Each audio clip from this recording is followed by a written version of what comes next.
Okay.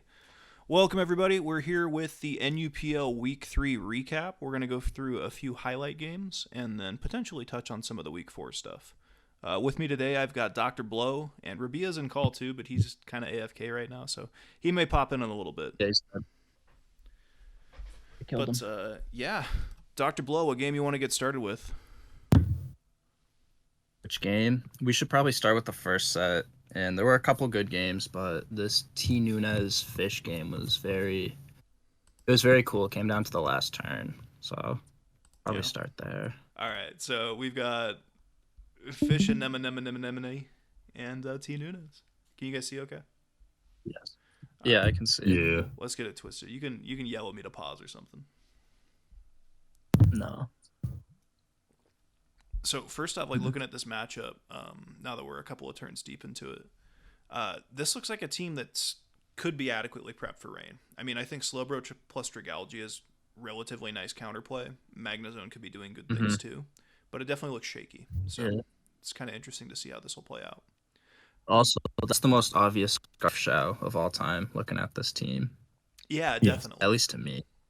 Yeah, I don't see anything else it could be. Like the only other archetypes I've seen this on where there's a Mien Chao is like with a crocodile, and then there's some debate over which one is the Scarfer. Yeah. But when it's Rhyperior, it is pretty clear. Then that turn was interesting there with the Tort because that zone, if it ended up switching out as the torch smashed, I think this game just ends because you can't really go Shao because if it's Terra Ghost, then you can't really do anything. Yeah, I Or mean, you have to make the knockoff play. yeah, And Fish then kind of poses the question like, hey, do you want to lose the game right now, or do you want to like lose your Magnazone? Because like we're saying, yeah, if Shell Smash happens here, and like inevitably what happens is Nunez stays in with Flash Cannon to punish that, or not yeah, necessarily punish, but to remove get any some value damage gained off. from that situation, you know. Um, Mhm. and yeah, it's just Fish making a good play, recognizing that hey, it's great for me to remove Magnazone. He's in a position where he has some incentive to stay in. This is a good opportunity to attack what's in front of me.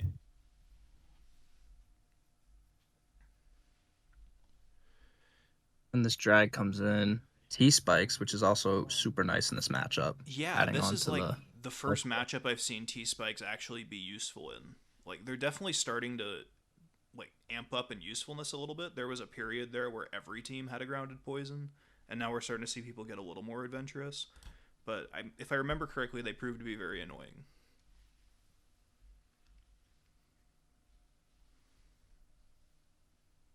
We have Rain Dance on Ludicolo, and I would have liked to have gone for it there, I think. Like, it's tough to know the Rhyperior is going to have Protect, but I don't know, I think Rain Dance is okay in that spot. that edge miss was kind of annoying, I think. Yeah, it would have been more annoying if we punished with an attack, but now it's almost good Mhm. because you get Kingdra in here, and you just get to start tech stalling it. Yeah. I wouldn't be surprised if it's a roll to kill Rhyperior from that range. Like, Kingdra strong in rain, but I think it Ripe's might pretty just bulky. drop Ripe without a roll, frankly. You think so? Well, I mean, regardless, Yeah. keeping Ripe is better because That you're keeping kills it him. for the protect value in this case. I mean, look how But much Dragalge 100%. took there, man. Bro took I think it's 56. Spectre. That right Oh, it's so Hey, unresisted was Hoops dead. clicks Focus Blast there, by the way. Like, what That's a balls this man terrible focus has. blast. Dude really want to predict the keys. Leave him alone. For what, 30%? Yeah, man. That's a good chip. Look at that. See, the keys would have almost been dead That's a now. Steel Beam value is actually really nice into Rhyperior. But yeah, we're just sort of seeing what Protect does. Protect's a broken move, dude. Not only do you not get damaged, but like Toxic racks up. You get to find out what move your opponent clicked. I've been saying this since Gen 7, but Protect's got to go. Yeah. Ban Protect.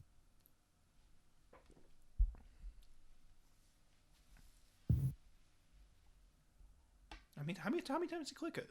He's clicked it 4 times. That move's too good.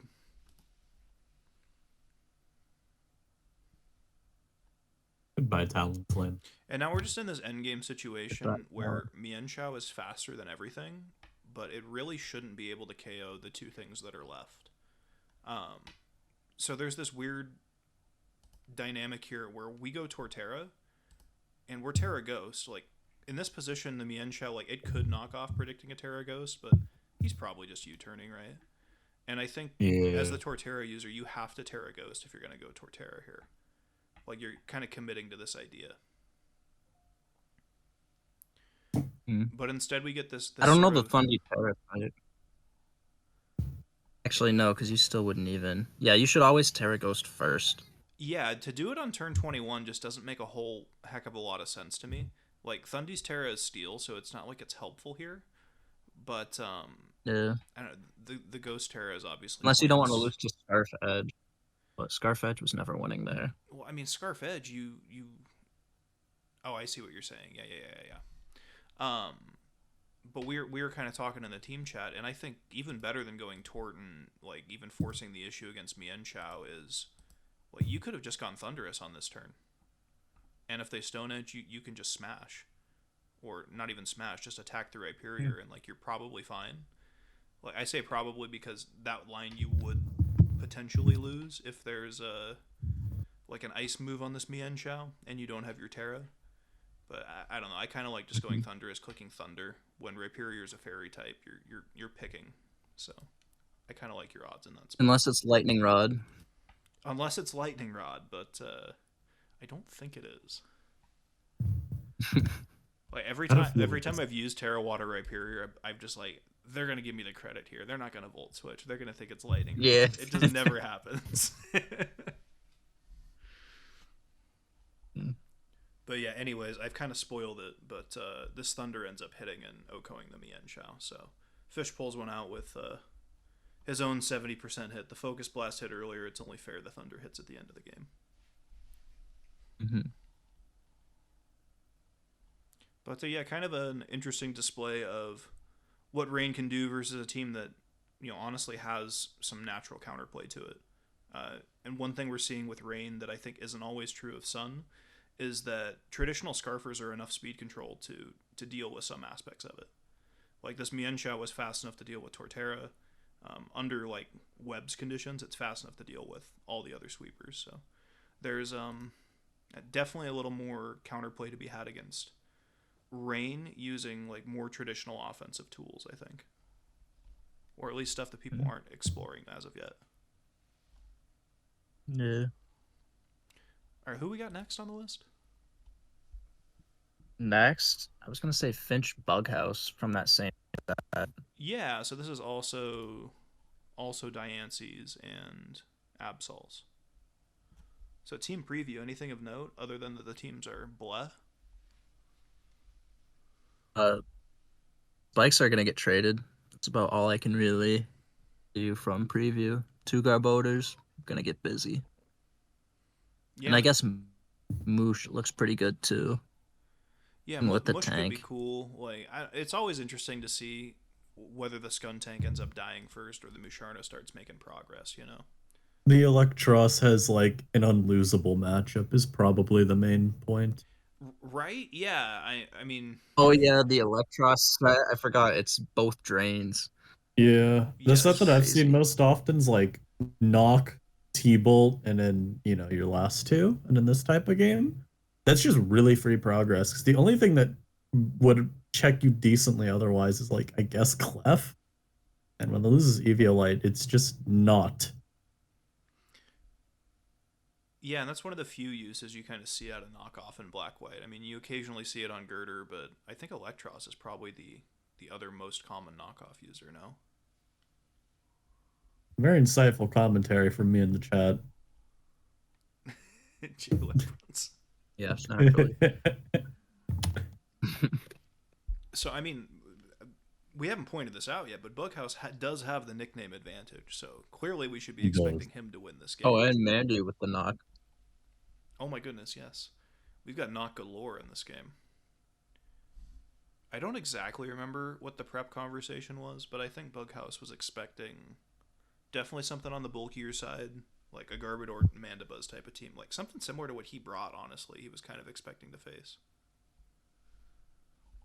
I'll be honest. I Also, would he was trying to bring like a mirror matchup to like have this slight tinker to have the advantage. right. Like this Electros kind of like dismantles common balance cores as we're seeing right now, with Drain Punch doing a Bajilla Clefairy, Discharge being great at making progress and stopping your opponent from doing things because T Wave is broken, and then like yeah, it's just the Seismitoad Destroyer with Giga Drain.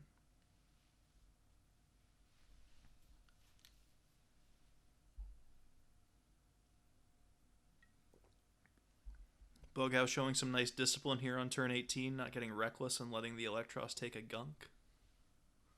Not that I think he's the Also type of gets guy to do rocks that, too. but yeah, I mean, beneficial for a couple of reasons. Yeah, rocks up is great, obviously. Now that Aloe's not taking any regen, you're limited the number of switch-ins everything else has. This is just a classic black-white game, to be honest with you. All these hazards up. Boom into Wish there is big for Bughouse. That's a lot of value. I don't think you normally expect the Alamomola to go down there. This skunk becomes a whole lot better too, though, with Reggie gone. I mean, granted, it was Right. always going to be taking hazard, so Yeah, I mean it's limited by the number of switch-ins it has. It is nice that Sawsbuck, after a little bit of chip, like you can't get suckered with nature power, so you can force it out that way. Like you essentially force it out just here, and what happened. Girder has to come in if you want to keep the Skuntank, or you can sack Clef too, I guess. But yeah, Girder's probably coming in next, unless I'm insane.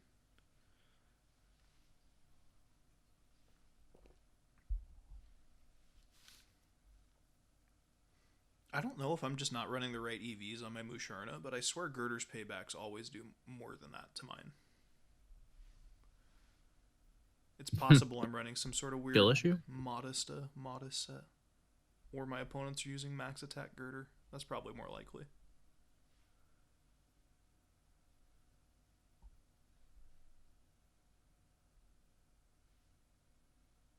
I wonder if Pursuit was ever the play there over Taunt.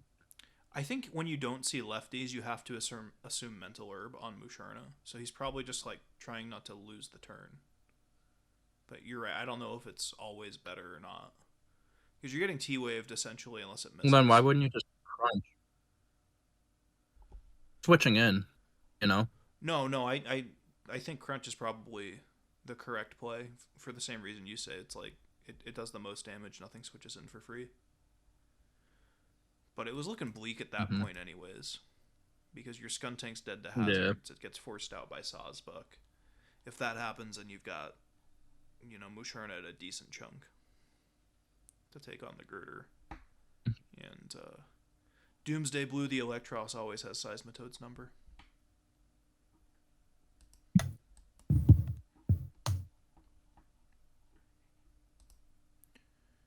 All right, we want to switch series up a little bit here.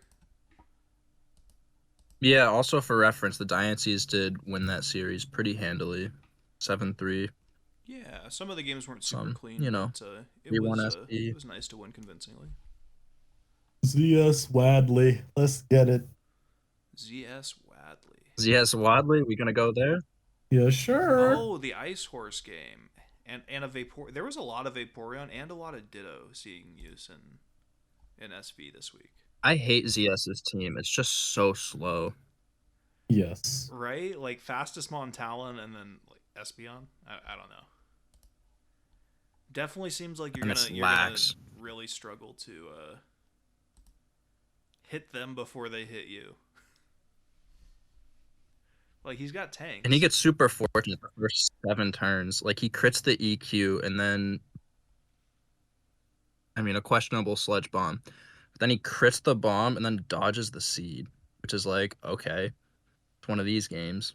Why'd he sludge? Ugh. Random sludge. I don't like that sludge. That sludge was terrible. Like, if you're gonna stay in, why not leech again? Why not sap? There's better moves. Oh yeah, and then the sludge poison on the Talon. Yeah. This Vileplume is still alive somehow. He could have just stayed in the Sludge Bomb there. I don't know if he was scared of taking like 40% from Brave Bird, but this feels like a Terra I find myself making quite often. It's like it's not a good Terra, but it's like it keeps the game going a little bit, Mm-hmm. Like it's not the table turner you want your Terras to be, but it's still good. Yeah, and then he sacks the Talon, which was still super good, which I don't know. And then this Gleam was a roll, I'm pretty sure. It was like a 50-ish% chance. I forget if it was 43 to kill or 56, something along those lines. You know, I was kind of dunking on Espeon earlier, but this is a pretty good matchup for it, all things considered. Yeah. Well, especially when the Duraludon gets crit turn 1, becomes pretty good too. Does the crit really matter? Duraludon's paper spit F-wise. That's true. I mean, yeah. Facade doesn't get the burn, unfortunate. It's the one time you want to get burned by Talon, and it doesn't happen. Lefty's on the Ice Horse. I think, Does he end up getting a sub up later yeah, in the this Ice game? Horse. No, he could have, I think. Like, I imagine the idea is to sub on, like, Vaporeon and Slowbro and such. Yeah, 24. Yeah, It's and really I don't know if it funny. reveals it.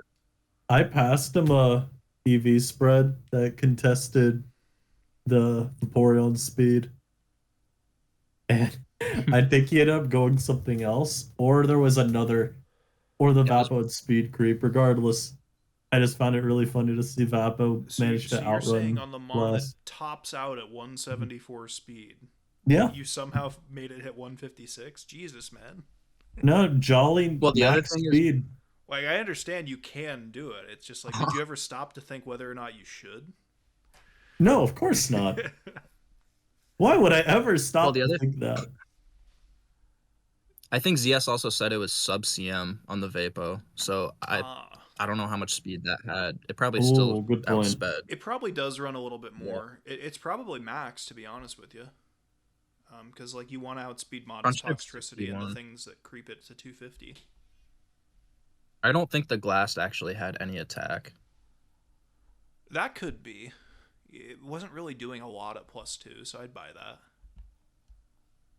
But yeah, like a weird sort of matchup where Espeon has some good chances offensively, and then Glastrier, due to the nature of how fucking slow ZS's team is, just ended up getting lots of chances and cleaning. At least it has good Sun matchup with Drag, Talon, Ripe, Vapo. Right, like he clearly had that on the brain, and like ZS like Oh, and Lax. understands, like and ZS understands how to build properly into Sun too. Like all these Pokemon that are the Sun beaters, like Rhyperior with Terra, Dragalge without Terra, Talonflame, and Snorlax. Not only do they take hits, but they like actually do something meaningful back.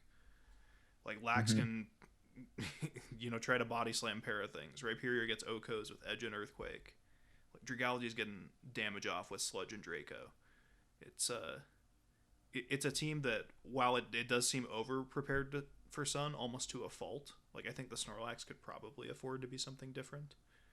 Um, but Yeah. it definitely has like good answers to Sun. I've seen a lot of people trying to like prep for Sun and do bad things.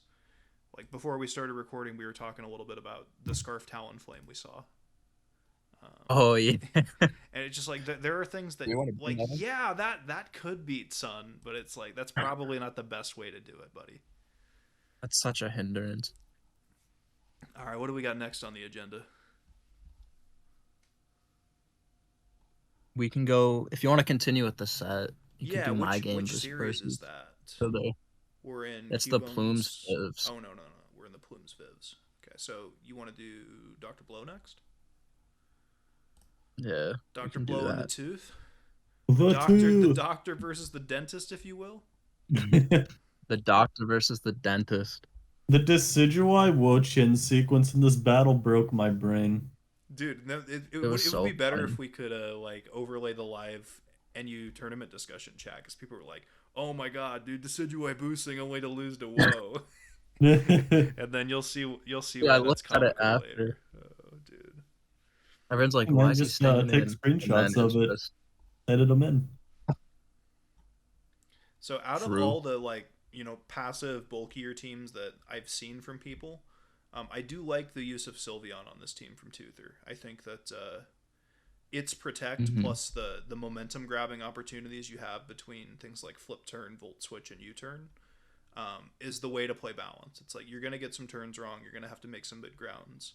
You need to have these types of moves to like get back in position.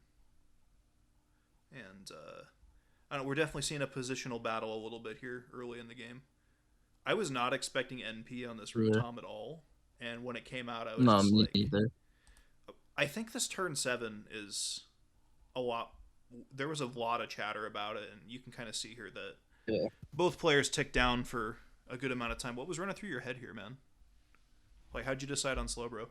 Well, well, to me, I know Volt Switch can come out, but I also feel like if you Volt Switch into Crook, like that's really bad positionally. So I felt like Volt Switch was just never a play because you don't know my Crook side if it's Black Glasses, if I'm Terra Dark or Gunk or Stone Edge or whatever the case may be, you know, Scale Shot, whatever the case is. So I felt like the only plays here were Overheat because you were gonna get damage on anything, or Pain Split because Pain Split doesn't miss. And realistically, I was in with Ditto. Like if I stay in, like nothing really happens. Mm-hmm. So I'm obviously clicking Volt there, and then everything's healthy pretty much.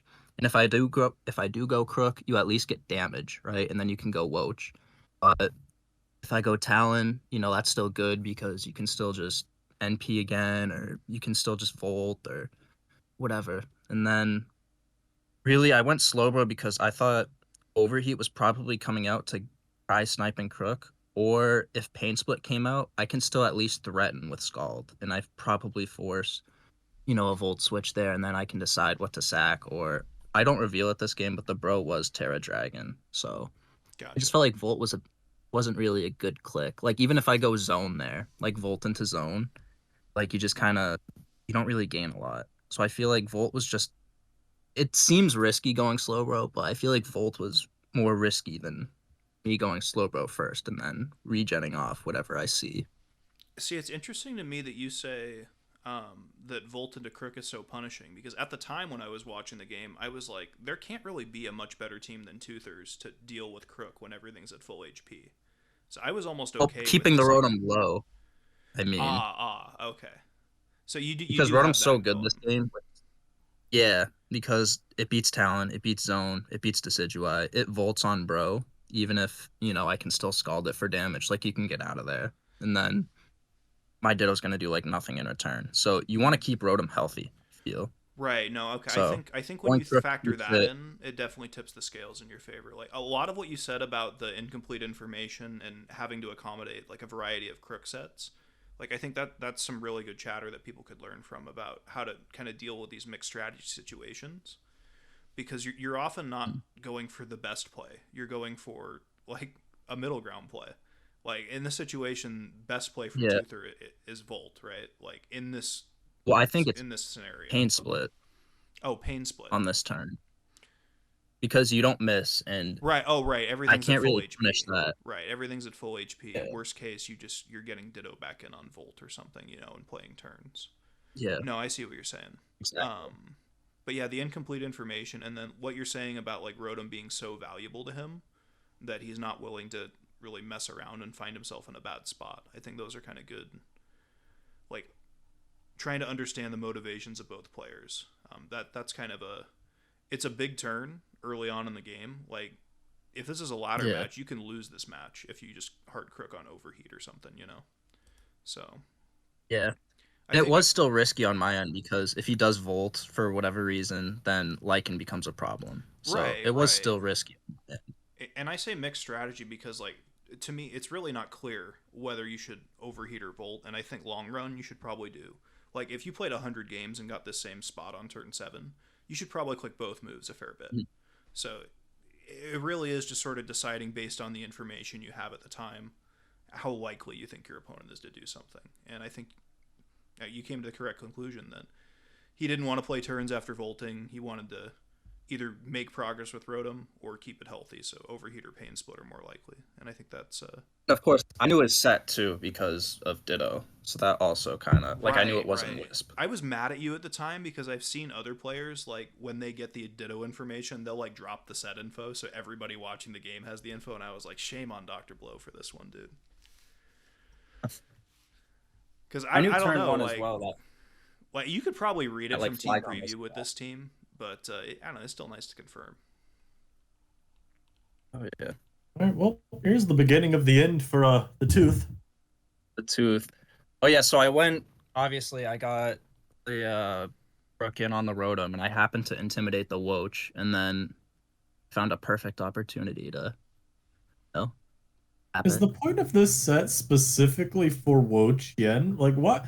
What I was confused by No. is why it was Roost U-turn SD. Well, the way I So see originally this, it was actually just. go ahead.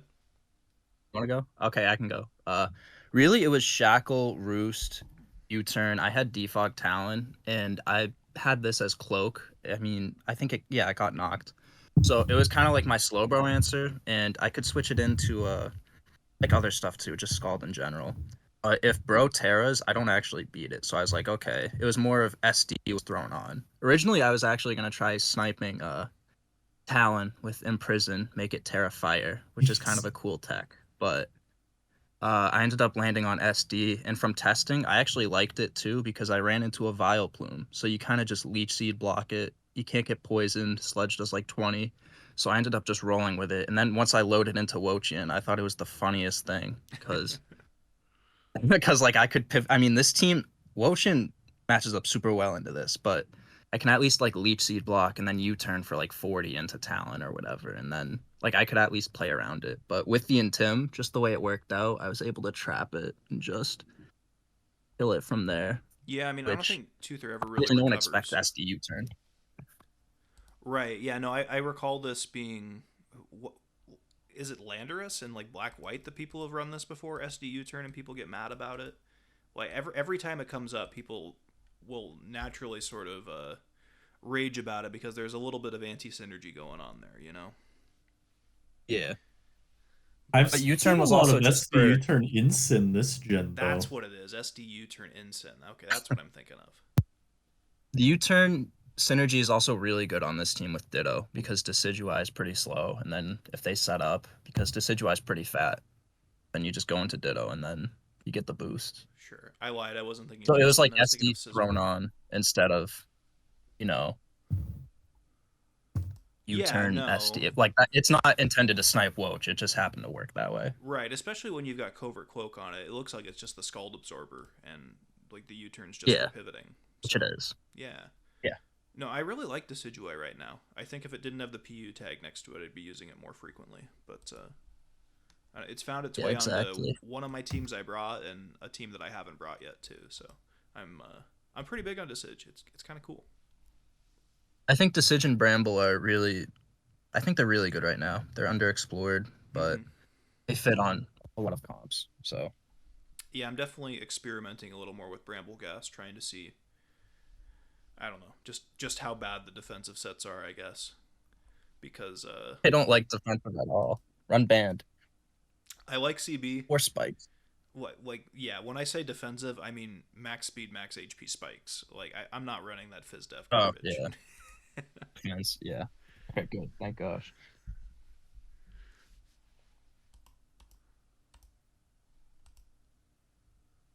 Yeah, and I mean I guess the Toother's turn we didn't just. really go over on this. Yeah, go ahead. Which turn? The turn we didn't go over was I teared on the Lycan to kill it, like right after I trapped Woach. Oh And that yeah, was I because I yeah. knew that, No, go ahead. Some people to didn't me like this Lycan in the was like the chat. biggest thing.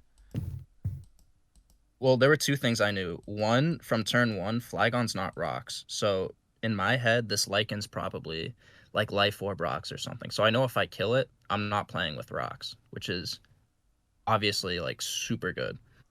And I also knew that Lycan, if it's like SD dark move for whatever reason, and it's like hazardless or T spikes, Penta or whatever the case may be, like I want this thing dead.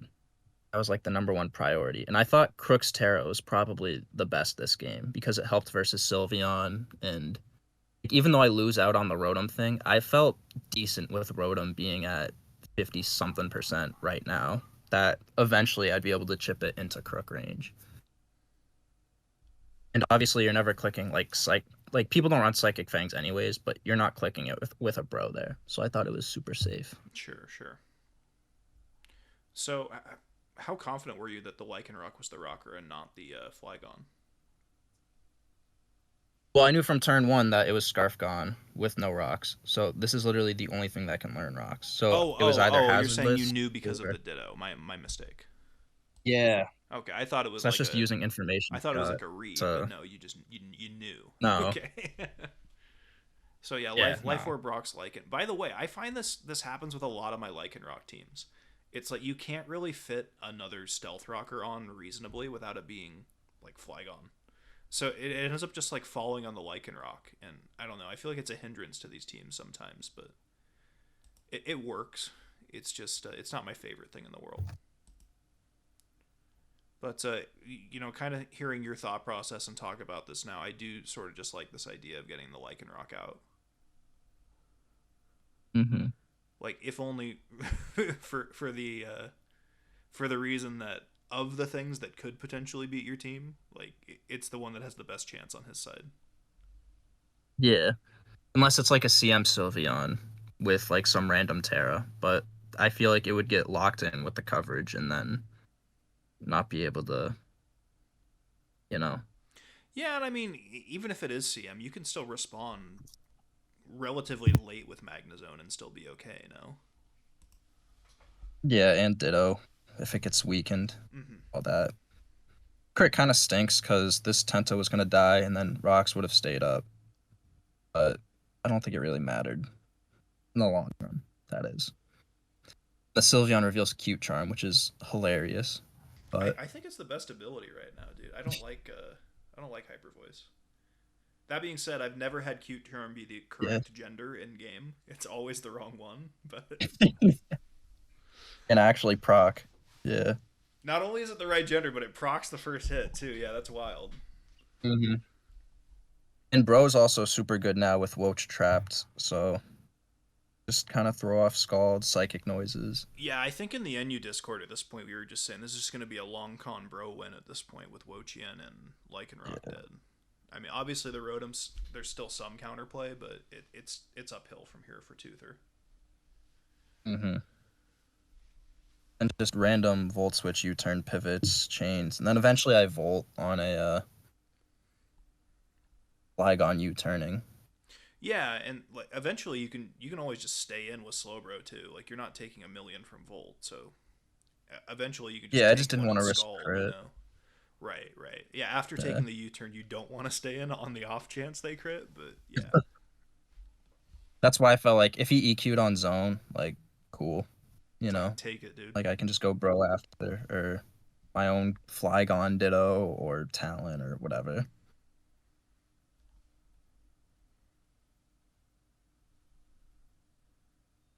And Yeah, and then you do here I just can face just really tank one. scald. Yeah, this is. Did you get the burn here? That would have been nice. I did, and then Oh, that pretty beautiful. much secures it. Yeah, I just go zone because then I can Volt. It's also everything's low enough now to where Rotom can't really pain split. So he doesn't want to overheat, let Bro back in, his Volt Crook, and it's over. I don't think he Terra'd this game either, but yeah. Yeah, no terror from his side. Unfortunate.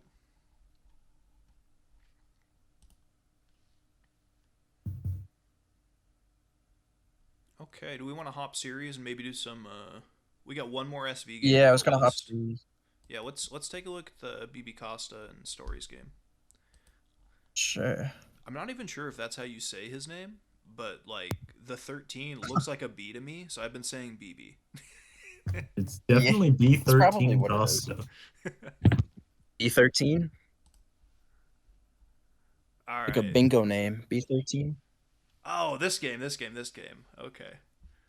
So Yes. you're seeing like Cool Genie. I don't even know, man. This is like I want to call it a Webb's hyper offense, but it's just like a Webb's team because nothing is like Like a super ladder team. fast. Yeah, I mean it's just like it's a Webb's team that like wants to play games versus balance. Um, is the best way I can put it. Yeah. But yeah, this is definitely like a noob stomper ladder team. And traditionally, I think Webb's is actually really good into weather. So I was honestly thinking this game was going to be a wrap pretty early, but BB ends up throwing some tools away. I think maybe a little bit, and then just I don't know, the sheer onslaught of rain is always tough to take on. You know, you're by definition on the back foot Mhm. most of the game when you're playing these matchups. But the reason I really didn't like this game is just this turn one. I think principally, like, even if you're predicting taunt on Thunderous, you have to webs. You have to make them prove it. Like, webs are so good here. Like, they're not game winning or anything, but they make Ludi manageable. Yeah, these first two they make turns, Bask manageable. I really don't like. I don't get the overheat. I could play this game 100 times, and I don't think I ever find overheat there. Just like, the only thing, I guess, is if you predicted hard Quill Hisui, but there's no need for that. You know, that never happens. Like, you're looking to sack your weather setter here and just get some turns in with the hitters, no? I mean, the best water resists are Koi and Sar, and those kind of fold to Ludi. Maybe Terra. Yeah. Well, the other thing about the turn one is, let's say you do webs on the taunt, and then T-Bolt comes out and you volt switch. It's literally the same position. Right. Like, you take the same amount of damage, you still get the volt. Exactly. Nothing lost.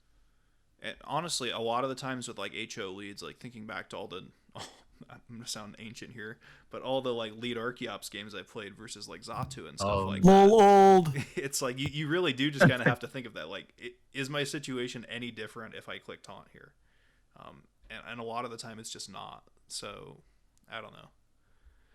I would have liked to see webs. I would have liked to see anything other than overheat, because like, even if you shadow ball and get the kill here, like, is it any worse than overheating, getting the kill, and having Quill come in? Like, at least you take him on. So I don't know. I don't think going Shandy is correct anyways, but I would probably try to go Flygon, because you're likely not getting hit super effectively. You could go Gallade, you take any hits, and you're going to get damage off. Yeah. Like, there are better options. Well, you, like, in this situation, early game, you also kind of have to be considering what you don't need to take hits from the sweepers later, because those are definitely going to be better options to use early. I mean, you can look at this right now, by the way. Like, if you imagine that was Shadow Ball instead of Overheat, like, the turns probably don't play out the exact same way, but this game is much different with 2 weather setters dead versus 1. And I just don't. Yeah. I don't fully understand the logic of clicking a fire move into a very clear rain team with what was likely a choice Scarf Chandelure. Like, I that should be like pointed out there. If it's boots, it's a little less egregious, but it's not boots overheat. And this Quillfish comes in. So yeah, I was bitching about this a little bit. Like, why did he sack Gallade? Why did he sack Chandelure? He has a Cloyster. That thing's got 180 base defense. It's not dying. And it's offensive Quill without a Violite, so you just you can just attack it. Yeah, you don't have to smash it, dude. You can just attack. And then he also does this thing where he gets webs up with one of his best attackers into the water types. So, like, just not necessarily that any of these mistakes are so obvious or glaringly wrong. It's just a lot of things that seem principally incorrect into, like, the matchup. You know what I mean? Like, there's not like one thing I can point to, but just a lot of priorities not in the right spot. Like, even here, this thing is still a threat. You can't fuck around with it. You can't smash here. I mean, it ends up being no different than if you just attacked, but I don't know. Just definitely a game that could have been a heck of a lot closer. I don't think it should have been as free for the rain user as it was. Like, even, and it's ban gone too, so it may have been Fimp. First impression. Yeah, so there's counterplay for Ludi, there's counterplay for Mew potentially, just in ban Fimp. And Thunderous being weak. Well, and like, if it's Terra Bug too, that's just right. And I mean, you see that this Basculegion essentially killed itself with recoil. Like, if you had another 2 mons to sack that you didn't just sack to liquidation for no fucking reason, you've got more tools, you know. Like, I don't think it's necessarily clear that BB had a winning path anyways. I think Stories probably still has the win. Like, this is still pretty clearly in Rain's favor at the state of the game we're talking about, where there's 2 sacks. But it could have been a lot closer. And there are a lot of hyper offense mirrors or hyper offense versus offense games this week that could have been a lot closer and weren't because of a few key turns. Or could have even been flipped just by, you know, a lead being different or Terra usage or whatever the case may be. Yeah, I mean, you really kind of get to see how like on the knife's edge some of these games are. Like the Oraz game, Kutsil versus Kutzil versus, or not Kutz, Gondra versus Zern. Inno. Gondra versus Inno, I mean, I'm just going Oh, to look at this other turn one one. here. He leads CB Leipart into Rain. If you see this matchup with as the Rain user, you have to lead Garbodor. You can lead Kabu too, I guess, Yeah. but you have to lead something that doesn't get CB knocked off Just because you don't have a switch in, and we just lose. yeah. Another game from our set because I've got it on the brain. Dread versus Rob Jr. here. I thought this was a misclick when I first saw it. We have AV Terra Dragon Magnezone here to deal with Sun, and we Terra fighting to try to get an OHKO against Mm-hmm. an obvious E button SP. Ninetales. It's That's never staying in because you also have a PZ, which could be Scarf. You Well, might be Scarfless and just rely on Talon. So yeah. it could be like a Life Orb Shao or Ban Shao. Like Ninetales is never staying in there. Well, Never. and I mean, even if the logic is, oh, with Terra fighting, you can now 2-hit KO Venusaur or something. I don't know if you didn't before or whatever, but it's in Sun. They're faster than you, so you kind of gotta like think what happens when they do get Venu in, and like you'll see over these You next can't 6 mind game turns. Terra. Right, right. You can't say, oh, maybe he'll forget I've Terra'd already here. You know, like he gets him Yeah, for like a few maybe I'll turns. steal Terra my Talon. Mm-hmm. But unless you're willing to go and stall all 8 turns, like this Venu is just it's feeding. And Dread never has to predict. Never. No, yeah, like when you take Terra out of the Like equation, even if Sun runs you're out. playing old gens. You're attacking what's in front of you. It's the easiest thing in the world. Yeah. So yeah, like that's an HO game that I think isn't necessarily as favored for the Sun user as it looks. There are a lot of situations like that this week where there are some really like there were some mistakes that were made. There's also a team building one I didn't like, which was Tyr versus Asa with the Basque Legion. Oh yeah, You can kind of skip turns to it. the Basque Legion that switches moves but doesn't have Aqua Jet. Like Yeah, and like here, then it's AV Terra Blast to Legion, live the cane, which is a good play. Yeah, no, like AV Terra Ghost, Terra Blast to do damage. Like it's gonna live the next one, like we're saying, but the Oricorio's at like 17 or something, and he just doesn't Liquidation have... there. Yeah, liquidation. Which does, instead is that of Terra spell Blast tag? again. Well, it could be. Like these are supposed to be the same base power, right?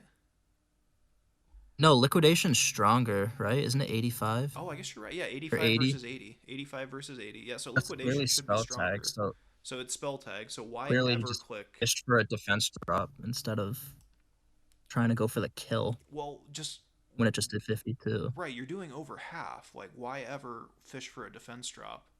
And then like Yeah. the same question comes up. Is like, why are you using a Basque Legion that switches moves that can't use Aqua Jet? Like, I don't know. Every Basque Legion that isn't specs, Even Scarf really. runs Aqua And even Jet, spec. dude. Like, it's so good. Yeah. Yeah, I know. that bothered me a little bit when I saw that. Yeah. But yeah, And it clearly Oricorio killed because just liquidation feeds. did 40. Yeah, yeah. So Yeah, it's unfortunate because like Legion needs to get more love. It's definitely one of the better, like, I want to call it a fringe pick in the tier just because it's seen, but it's not seen a lot. It's very good. And, yeah. I mean, this could have been a game showcasing how cool the utility of AV is, but instead we get to see an Oricorio just destroy Or spell tag or whatever it was. Oh, and then He could have won with Basque Legion killing everything, or with Sucker Punch Cacturn, which was still really good. There was a zone for the PZ. Like, the tools were still there. Mew was still healthy, plus Talon for Luke. Absolutely. And, like, if you still had Jet, like, there were still tools to win if it was Jet. Also, I want to throw out another. I want to throw some more shade out here about bad Sun beating strategies. What the fuck is Boots Sturdy Mirror Coat? Just run AV like a man. Like, what is this, dude? Boots Sturdy with Mirror Coat. Like, holy cow! Can you imagine? I don't know. Scarf Talonflame, Boots Sturdy Magnezone. Like, these are not the techs you need to beat Sun. Like, try harder. This isn't the please. future. Do better. What's next on the list, guys? Yeah, there were a couple games left. There was the Zern QZ game for Oras, which had a funny end game. Let's stay in the Costa Stories series because that's okay. The Ruhr SBPC. Yeah, let's do the black white game. Yeah, that's our black white game was pretty good. I'm gonna have to sit through another black white game, but I'll forgive you, guys.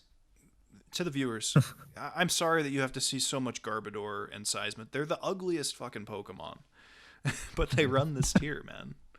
They run the tier. Any comments at team preview, by the way? I mean, we're Uh, seeing an offensive grass type into two no, quad weeks. That's kind not of cool. really. That's kind of cool. I mean, I Poisons guess to back one 'em side up, has a but- spin blocker. Yeah, Ruhr has a spin blocker, and there's a Miltank. So I mean, I guess You're I calling think that a Ruhr's is spin more blocker offensively. in black white? Do you see a Wartortle? Do you see a Quote Staryu? unquote. There's no spin. There's no Armaldo. Get out of Quote here. unquote. Ruhr's team is more offensively oriented spikes, whereas SBPC's is more defensive with the Mandy Miltank. SBPC definitely is trying to win with superior late game.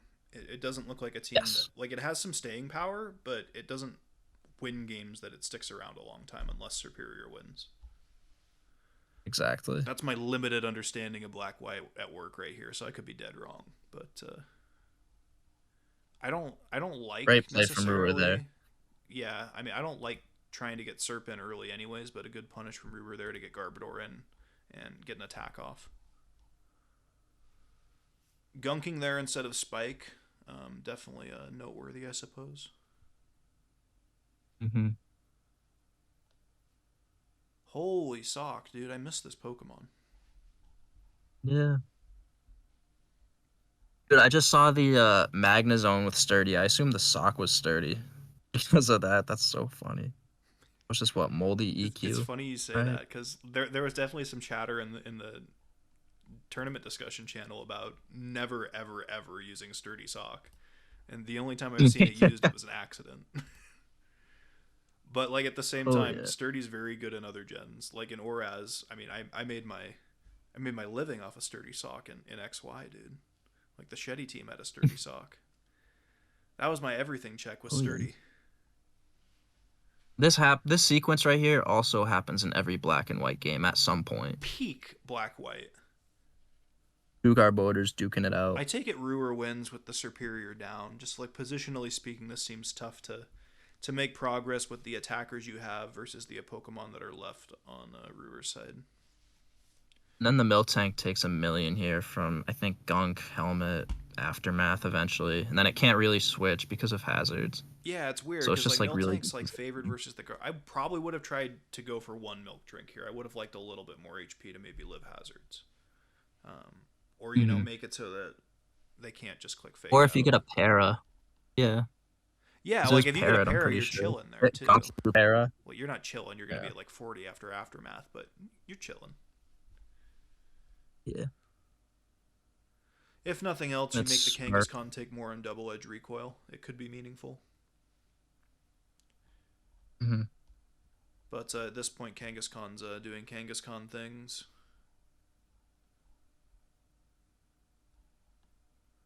I'm not sure if I like Dedge here. I wonder if there's better things to do with your Kangaskhan when it's dead to hazards. But I guess you don't really want to risk Mischievous, which is the only other thing that makes sense to bring in, so maybe not. Yeah. This Mandibuzz is definitely proving a little bit annoying here in the end game, but I don't see how it's winning either, so I don't know, man. Does this just come down to like a Seismitoad speed tie? And who has Grass Knot? Maybe. Also, I'm curious if SBPC went Seismitoad on one of the taunts. Like, does he just win? Maybe. I think the worry then, like, the reason you might not do it is you've seen Water Gem Toad. It's more likely that his is offensive. Yours looks defensive on this team. Yeah. So But don't you get a kill and then maybe win with Mandy or something? Well, I think you have Along better those odds with lines? Mandy Maybe than not. you do Toad, right? Because if they're faster than you lose regardless. But if your Mandy has some HP, they could miss a Hydro. So Yeah, there's exactly. That's something what to I'm what you're saying. saying for sure. And then, yeah, it reveals Grass Knot. Yeah. Yeah, it's almost expected to be Grass Knot if you see Water Gem Hydro Yeah. early on. But yeah, pretty solid black-white game there. We got to see all of the hazards up. Get to see the Garbs just clicking spikes, having a good old time. All right. Yeah, and then the last game, really. Yeah. Zern QZ. This one's too funny not to show. Okay. Did we do the DPP game yet? But anyway, you're right. Oh, yeah, This one is fun. You want to do the Oraz game or the DPP first? yeah, there's a couple DPP games too. I Okay. think there was the Harion. Most of them were good this week. The Hariana Manai, a Plague Doc, the Brazilian player, was also There was also, I think, there was a Sucker Punch Cacturn against a Haunter, sub Haunter, and the Haunter subbed 3 times, got seed bombed 3 times, and then suckered on the last, like, won the Sucker Mine game so good. It was pretty good. Yeah, we'll have to do that one next. All right, so Coots and who are we playing here? Who's the other guy? Zern. Zern. So I'm liking Zern's team. Honestly, if I saw this at team preview, like this is always weird for me because if I see a Yeah, Barb like and a it's solid. Steelix, it's tough for me to tell like if the Barb is just going to be something conventional like Scarf or Smash, or if I'm going to get bodied by a weird Mhm. Steelix set and the Barbicle actually has the Stealth Rock somehow. That's probably a what's the word? Unsubstantiated fear, but what are you going to do? So Yes. I definitely think there's a little bit of inexperience going on here, just if my memory is correct, because I felt like the lead Archeops turns were not optimal from Zern's side. That being said, we are seeing Hex Rotom destroy a Lantern very quickly. Is that a Vest Lantern too? Yeah, it's gotta be AV. Gotta be. X was doing nothing. Yeah. We're gonna see a Miss It Magius is take down a Colbur. Skuntank here, which they're all Colbur. Yeah. But yeah, this Pulse is is cool. sad for Skuntank that it's not actually able to muscle past a Miss Magius. Yeah, shoutouts ORS burn mechanics too. Oh, they're goated, dude. Putting in the 12%. work. Ooh. But This gets rocks too for nothing. so Oh, here's nope, what I got mean. crit. Like, I don't think you should ever do anything but go Hitmonchan here in Mach Punch. But he goes Steelix and takes the Endeavor. So I don't know if they just were thinking, because I've seen Coots use Stealth Rock on non-lead Archeops quite a bit. I don't know if they were thinking, hey, this is one of those angles. But if I see Archeops plus Rhydon, I think it's going to be lead Archeops and RP Rhydon every time. Like, even more bolstered by the idea of having Miss Magius. It's probably got Memento for, like, an SD Shiftry and Rhydon. I say this now, it's definitely Scarf Shiftry, because where's the speed control? Oh my god, it's Life Orb. Is it Scarf Zatu? Sucker Shiftry. No, it was Max Speed Zatu. I remember asking about it being Scarf. So, very ambitious from Coots, then, to not rock a Scarfer on this team. You usually don't Yeah, get away Archeops with speed that. control. I Then think here, that freeze stinks. this free stinks. Yeah, Rotom's dead to Psychic. Barbarical, like, has to be wary of Grass Knot. Is it? It probably Yeah, if it doesn't was have not, it. I think it just won. I didn't ask, but I'm pretty sure it doesn't have it. But, like, I don't know. We're always getting this sequence where Barbarical is in versus Rhydon. And we see a nice early GG And from the Coots. GG. Only to I be know. followed up by a reverse sweep after Rock Polish occurs. Oh my goodness, dude. No counterplay here, really. You probably can play on. Like, you should probably go Rotom and click Will-O-Wisp, like, force them to hit the Stone Edge type deal. No, did it die to hazards? Oh, it's dead to Hazard, you're right. Yeah. Never mind then, no sense in playing on. This game is lost. Crit Mach Punch is doing like 45 max, so good luck with that. Alright, on to the DPP games. Which one are we starting with here? The Hariana Manai. Hariana Monai. That one's- There's also Lord Rabia's comeback win, or not comeback win, but No. debut. Oh comeback lord! If you want What to do see you that call it? game, go to Rabia's channel and watch it. We're not Yeah. playing that. Go to Rabia's channel, youtube.com/Lord Rabia, where you too can watch only the best Alright. Pokemon Showdown con. So Can go Bughouse back to wanted being some muted. uninformed takes on old gens, and I'm here for you guys. Polytoad's Yes. dog water. Don't use it in DPP. Polytoad is not dog water. It's actually a very fine lead because it kind of beats Sharpedo. Thank you very Sure, much. dude. Now I bet will be you think muting Hypno again. is viable too, dude. Get the fuck out of here. Oh my god. Hypno is not viable in this tier. Nobody That's a good believes take. that. That's a good take. Your garbage Polytoad take is forgiven. We made it almost beat Sharpedo. They taunt you. You can't toxic him. What are you gonna do? Surf and 4-hit KO him? Yeah. Yeah.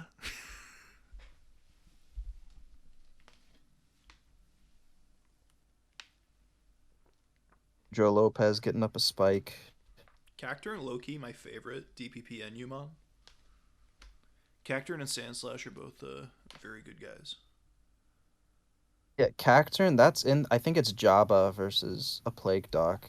All right, I'm There's gonna be some honest with Cacturne you. action in there. So I'm gonna shit on Rabia's DPP takes again. I don't think Vileplume's good, dude. I don't think defensive Vileplume is good. I think it's offensive or bust.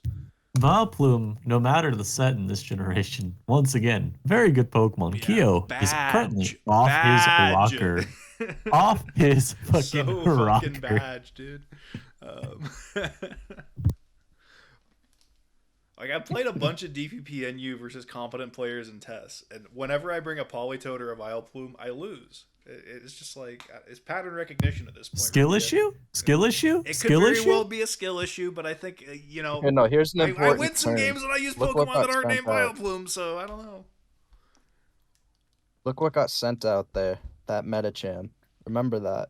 What I want you to remember is that on turn 19, this Vileplume only has Chlorophyll. There is no risk on this turn. I for one was clenching my asshole when this Drain Punch came out on Vileplume, and then I remembered that there's no fear. Oh yeah, no effects for it. Yeah, no fear.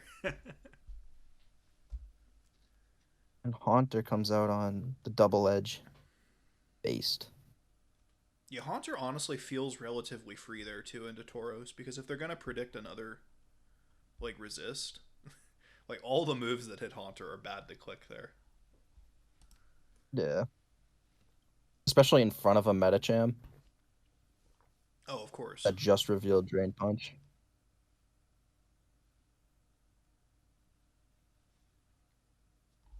Also, no Water Absorb. Yeah, that kind of tripped me up for a sec there. All these old gens moments, dude. Does he do go Haunter here?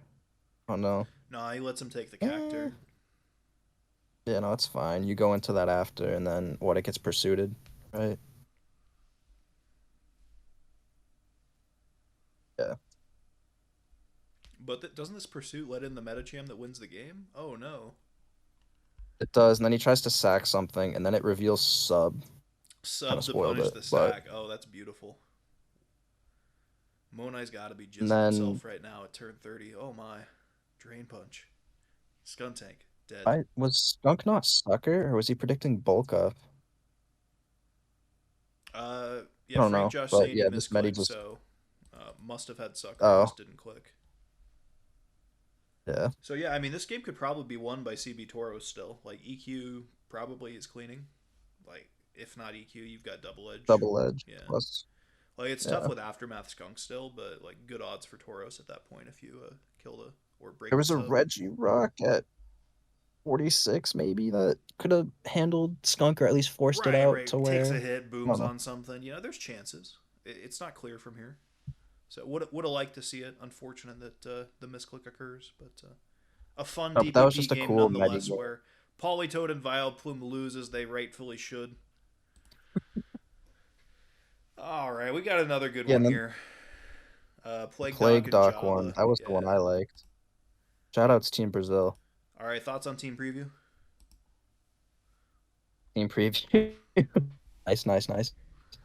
T-Spikes is ambitious here, turn one versus a known rapid spinner. I don't know, dude. I mean, But also, Chan really doesn't carries spin Ice this Punch a tier, lot. but yeah. no flinch here, which kind of crazy. Yeah, I mean, Floatzel, like, his Floatzel's broken. It's supposed to flinch.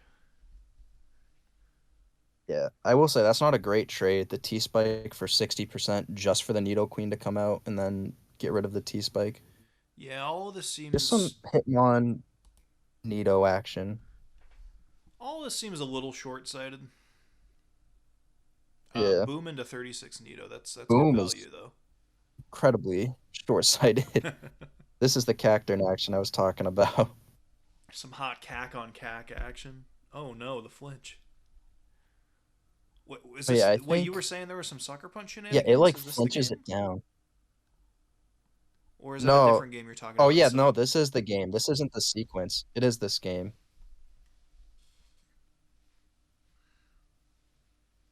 This gets flinched down like crazy. I'm pretty sure. Oh my goodness. It's funny watching these old gens, seeing all the hacks. Because it's just so amplified with the crits. Oh, it's just debilitating. double. Yeah, dude. Just yeah. Like if you Oh crit yeah, something this is in the Gen sequence 5 right or here. Gen 4, you pretty much expect it to die. Mm-hmm. Yeah, it seed bombs 3 times on the Holy sub, cow, and then he it gets suckers every here. turn. I mean, to be fair, if I'm playing on ladder, this is probably the sequence I take too. I do it until there's like actually a consequence for their decision. You know what I mean? Yeah. Versus like in tour, I don't know if I should publicly out this, but I'm a sucker all 8 times kind of guy. Like I read that dude's thread where he like broke down the game theory of like odds to win every turn, and it's like your optimal play is just to click sucker punch all 8 times. So I'm just gonna do that until it doesn't work anymore. Mhm. Yeah. Oh, a nice custap toxic spikes, taking advantage of the scarf meta here. Which doesn't matter because it's Scarf, the custom. Look at Yeah, all no, these this just hazards up, max dude. hazards, kills. I forget what the last is. Slow King. Yeah, Slow King never Looks wins with bleak Drift with Limb Drift Limb in the plus back, T yeah. Punch. Oh, Trick Room though. Needed the You crit, know. needed the crit. I mean, if it crit, that did a ton. That did do a lot. Or what if it was Ice Beam for whatever reason? Ice Beam or does it learn Hydro this gen? No, Probably not. I don't Actually, it think probably so. does. Who Maybe am I it does. kidding? I don't know.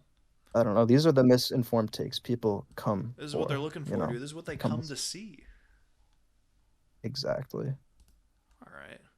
Well, we got I quite don't a know few if there were any other highlights. games you wanted to see.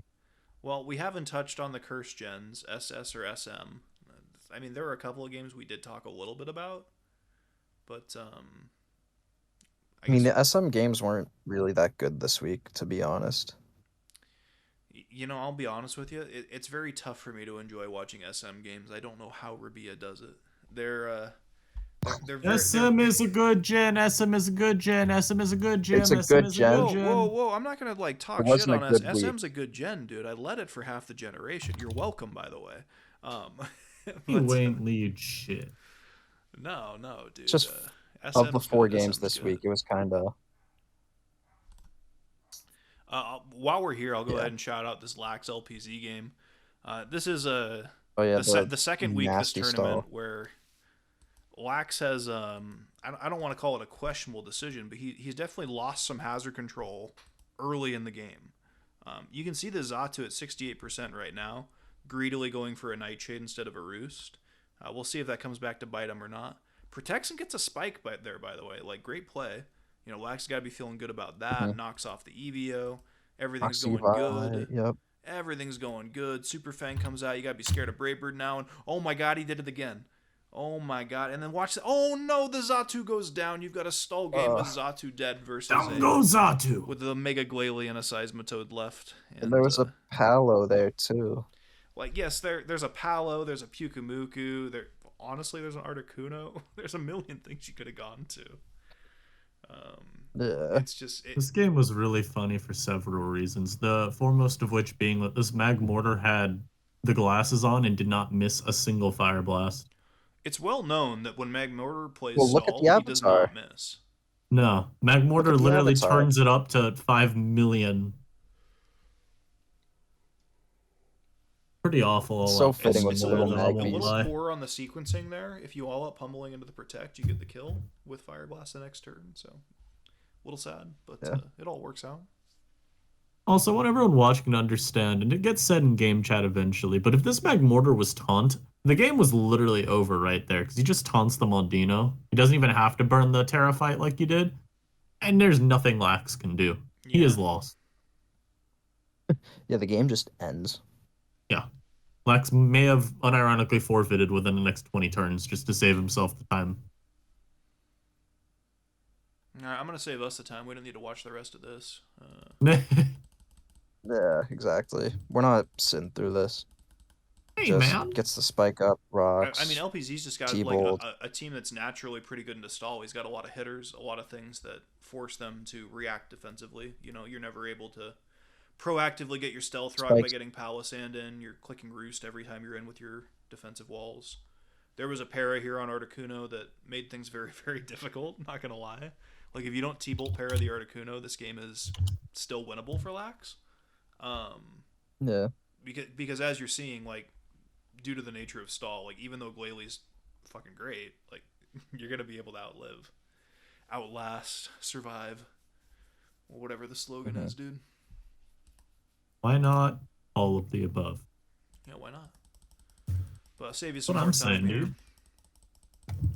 Bunch of moves getting clicked. Delmi's doing its thing, being excellent. I say it's excellent. It's a bit of a matchup mon. It can definitely have a tough time if you queue into like Sir Guzzington or something. The Etern game was decent too, right? I mean, he kind of got punished a little bit for bringing Comfy. Like, Rabia was saying it makes no sense to have a Garbodor on this team. But, like, I don't know. Less so that it makes the more arrow. sense, and more so that I don't know why there's a Scarf Garbodor here, when he could have had any other form of speed control, and it would have served him probably just better. Yeah. Maybe he just wanted spikes on this build, because it is, I think it's Taunt Golbat on this. I mean, sure, but I don't feel like you need to run Garb for that. Great pivoting there. Bolt into Wisp. Steelix into Ensign. These both look like some SM teams that would run during current gen and then lose a bunch of games and not understand why I was losing. And then call this gen bad and stop playing SM again. Yeah, I mean, I don't know. Like, it's not enjoyable when you don't understand why you're losing, you know? Yeah. And SM I is think- like weird in that way, that there's some intricacies to build. Yeah. It's kind of similar to Gen 9 in a way when you're trying to learn a new tier. I think Terra can at times make that hard. And I think Z Crystals are kind of similar to SM. And I'm not saying that's why you personally struggle, but I have heard at least some people find it hard to learn the random Z moves that'll sometimes get brought out when they're more niche. Yeah, I mean, I think the Z moves are definitely something that throws a wrench in your plans. You know, if you've never heard of Z hold hands and it comes out, you're a little scared.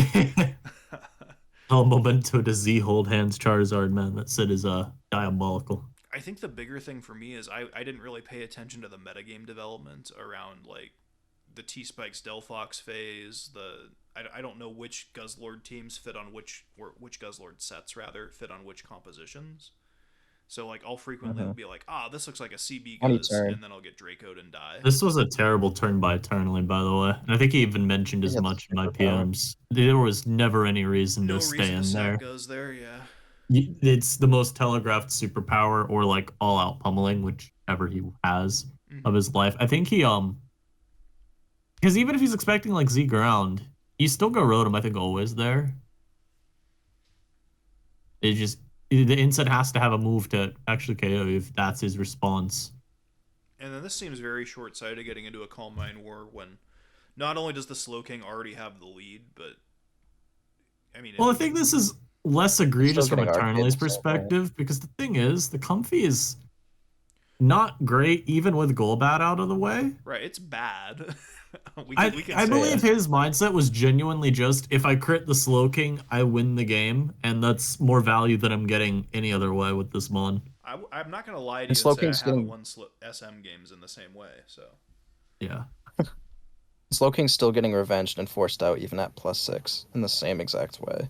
Right. Very well, and I think you have to there. respect what's the Buginium Z Megahorn. Like, that's a standard set on Samurott, so...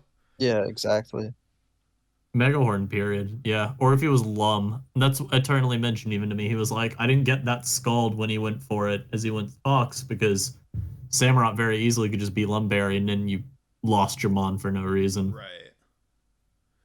We see Rindo to beat Sceptile. I was honestly like a little worried about Sceptile at Team Preview, and I thought maybe it might be Rindo for that reason.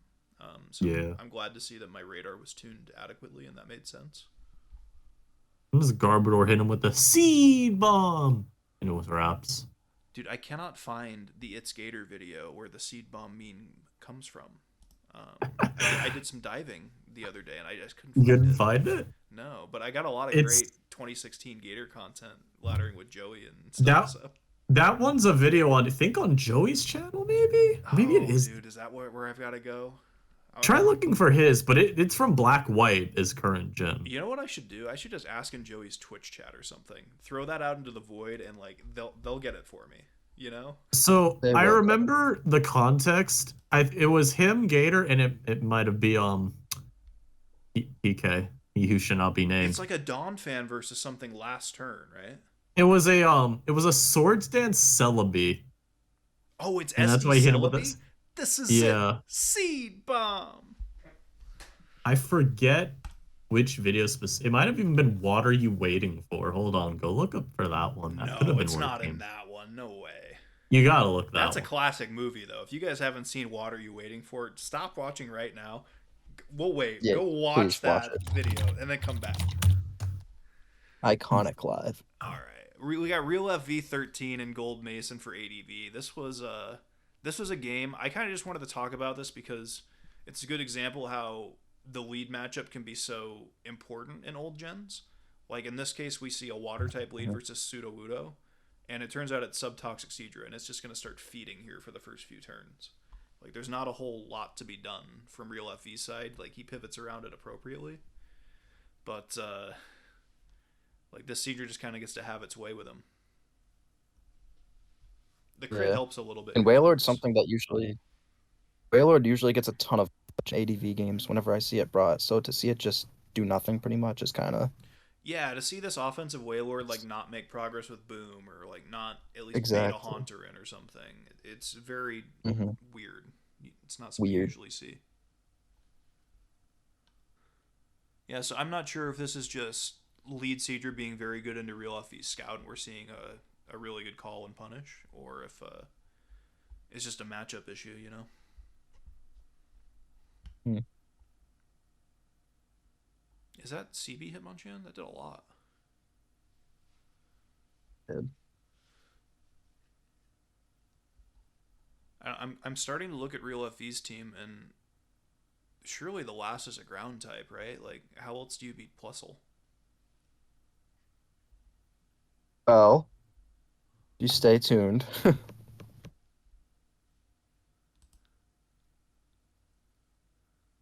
Hey, Glalie comes in. Nice Pelipper. All right, can you guys confirm or Rest. deny whether or not these animations happen slower in ADV?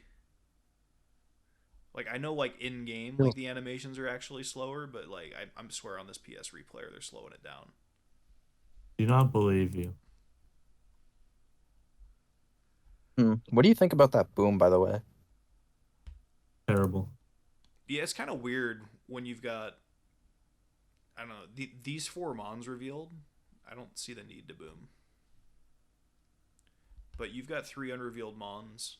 Most of the team is revealed. Like, you've probably got a decent game plan at this point if you're Gold Mason, so I guess they're feeling comfortable in booming there just for the chip / momentum. It's not a ground type, oh no. It's a Spadef Flareon, that makes sense. Yeah, so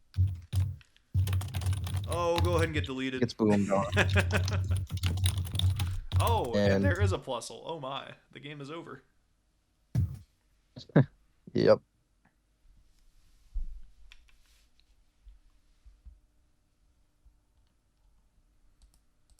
I'm kind of curious if this was a prep thing, like the lead Seadra, the Plusle. Like, I wonder if it was just like ironically a good matchup, or Yeah, I don't know. It there was definitely seems a like an good amount of adventurous scouting for that. team choice from FV, dude. Like, that too. yeah, just very, very adventurous is the word I want to use. Although I don't know shit about ADV, so what are you gonna do? What are you gonna do? Any Yeah. other games from week 3 we want to talk about? We want to maybe touch on week 4 real quick. I don't mind. Oh, just there's doing one week 3 and funny wrapping it up SS either, one. for the record. The only I funny think you're SS missing one out I on a wanna great see- time by watching my game. TBH. All right. The SS all right, game, all right, I think all right, it's guys. Roxy Here's versus- what's gonna happen. No, we're gonna go to this Rabia game, and I'm gonna tell you how to identify Custat Berry users. So here's what happens. Takes 50% with Ampharos, no big deal. Rabia will tell you on his channel about how Ampharos is such a great anti-water lead. If you encounter some dummy using Polytoad, you're going to profit. We lose the Slow King, no big deal. Golem coming in, doing big damage here. Big damage with the EQ. Oh, my lord. And there's a Wow, look at that. Vileplume just beat a Golem. All right, dude. All right, dude. So this should never happen in the history of forever. If you're ever using a Golem, the only set, it should hit 199 speed minimum. Minimum. Also maximum. You should never go faster than that. Just hit max out of it. That crit sucked. Oh, yeah. Probably lived that, but what are you going to do? I did. Literally did. Literally did. You're using a Vileplume. You deserve to lose. Shut the hell up. So here's the thing. Also, right here, this turn, so ladies and gentlemen. He's trying to sack the Ampharos, and then he changes his mind once it's below 25%. He changed his mind. That's how you know it's Custap, dude. Oh my god, I was mad when this worked. Nah, man, I was lum, bro. What do you mean? I was lum, bro. The Ampharos comes in on the call mine too. Oh my god, what a king! How do you see it coming? How did he know the CM was on the way? And then, yeah, the most obvious. Not that Viv can do anything about it, but the most obvious Custap berry in the history of all Custap. He was in Dur. There was a lot he could have done about it. What are you talking about, man? No big deal. No big deal. Dude, and a funny game too is TDNT versus Roxy. That's the last one I think I'd want to see. TDNT, it's just Roxy. TDNT pretty much. Oh, Roxy pretty much getting the loads start in grassy SS. terrain. Oh my goodness, what is this? TDNT loads terrain, and then just like sacks the Thwacky. Please, and then no. nothing can use the seed. Not another hyper offense No, game just where skip someone turns makes through another antithetical play, dude. I mean, I think Roxy had the tools anyways with Lariat, Grim, and Yeah, this looks like if there is a bad terrain matchup, this is it. This is it. Like, no, but just skip turns through it, and then eventually you'll see a Thwacky just die to like helmet and a bunch of stuff. he like uses it as the attacker early. Oh, Woodhammer plus helmet here. I think it's here. Or no, it's not yet. Yeah, it's there, and then now there's no terrain. No terrain and dead to helmet here. Oh no. On the last turn. How can you click this move here? What goes through someone's head in this situation? Like, first off, I'm not letting my Thwacky take the U-turn, but I'm also not I don't know. I don't know how you can let this happen. Like, you get seed on any of the grassy seed mons. It's not like the terrain has to stay up for that to proc. Just like, I'm not saying any option is like good or there's an obvious play, but I think you obviously should not sack Thwacky. I miscalculated the G terrain turns. My brother in Christ, there's a counter in the corner. I think the Rapidash could have won, maybe. Probably not. What's the fairy move it runs? Or does it? Like, is it getting past Rim reliably? Gleam. I guess it has to run. Yeah, something. if it did with seed. I mean, it got tricked anyways. Trick Scarf Stormy's always, I guess, stopping it, but yeah, it's too bad. Specs, not even this is, like, we're not going to watch the rest of this. It's pretty bleak from here, I imagine. No, we're not. Like, Escav is very good, and the Kathy the Trevenant comes in to go ahead and take care of business as well. Mm-hmm. Any other highlights from this week, boys? Week 3 or get into week 4? Week 4 it is. All right, so we got a lot. Unless you wanted to look at like the, I was gonna say, unless you wanted to look at like the, what's it called? The actual matchups, like it was 7-3 Diance's Absols. Oh yeah, we could do a little bit of series review. Boxes. Just to catch the folks up, the 6-4 Diances get the win Plumes versus Absols. Talonflames trounce. Is that how you say that word? The Foxes. I don't know. Trying to say no trounce? ties. I say it again. Trounce? That's the one. That the word you're looking for? I said that, didn't I? Eventually, maybe third try. Plume's getting the win over the Vivs. That was a statement, by the way. Vivs looking First like place the hottest versus roster, and Plume's just shut him down, convincing fashion. You thought I was And gonna let us lose to fucking roses, bro? Come on. that's true. I love. And then the Cubones losing to the Snorlax at 7-3. Wish I could say I didn't see it coming. But Brazil Army. I don't know. There are a lot of games in this series that could have gone differently. Like we just saw the TD&T Roxy series. If terrain's there, maybe different. BB Costa series we talked about previously. A lot of turns could have gone different. Ninja brought a Mabo Stiff, so I'm gonna say his game could have gone differently. But And a Fiona. and a Fiona, yeah, I was doing him the courtesy And of a not Scarf mentioning Talon that, Flame. and Scarf Talon, yeah. We've talked about how much I dislike Scarf Talon. All right. Anyways, the state of week Week 4. Foxes got a lead after their trouncing from the Talonflames last week. They're bouncing back nice and strong. Lack switched tiers. He will never play SM again. Got a win in Oraz versus Gondra. I don't know if you guys want to take a look at that. No. This is a pretty Laxian team. When I think of what Lax likes to use, it's Rotom, it's Skuntank, it's Steelix, and Clefairy. Those are Lax Pokemon. You're going to see a Wall Breaker a lot of the time. Tauros, Magmortar. Something to make progress. And Gondra's just been recycling a bunch of teams, and they seem to be doing the no Mesprit, no Steelix challenge. I don't think they brought one yet. And this is a... How do you not bring a Steelix? I don't know, dude. It's like, you can do it, but you can definitely build right-on offenses, Liepard offenses that don't need the turns. Every single week? But, yeah, every single week, yeah. It's like, how do they keep getting away with it? Fiend's doing the same thing. I don't think they've brought a Mesprit. But yeah, the Oraz teams are definitely...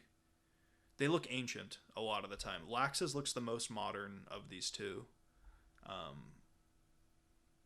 But this looks kind of like a team out of 2018 with the Auroras, just trying to get something done with choice specs, maybe getting some damage with a Lilligant. This Lilligant reads Scarf to me, but it could be something different.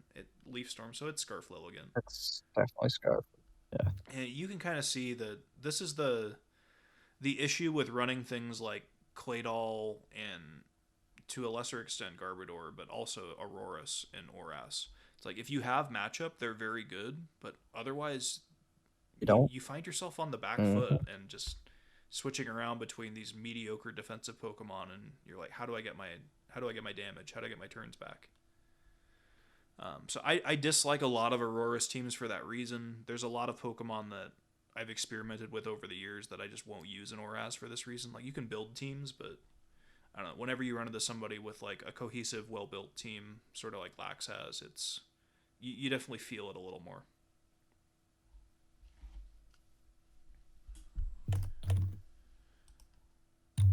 And Lax showing why Protect is the best last move on Steelix.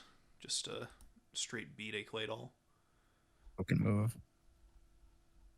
Pursuit Tauros, definitely necessary on this type of a team.